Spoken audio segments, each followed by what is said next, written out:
concerne M. Meillon, il a dit, il répète, que c'est un accident à l'origine.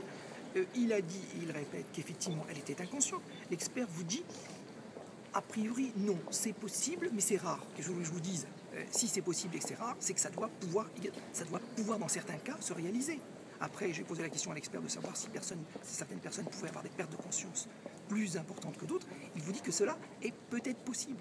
Donc, effectivement, on doit être dans une hypothèse limite. En tout cas, c'est ce que dit M. Meillon. J'entends bien qu'a priori, c'est une hypothèse extrêmement limitée, voire très très limitée. En tout cas, M. Meillon dit qu'il n'a rien d'autre à proposer et que c'est ce qui s'est passé. L'expert affirme que la mort est due à une strangulation et non pas à une asphyxie. Elle est là la contradiction. M. Meillon a indiqué qu'effectivement, il y avait eu une période de strangulation à Caspo et qu'il y a eu une période de strangulation dans le bois.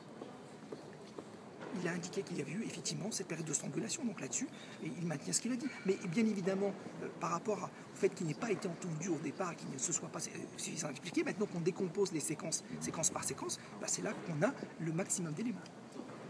Merci.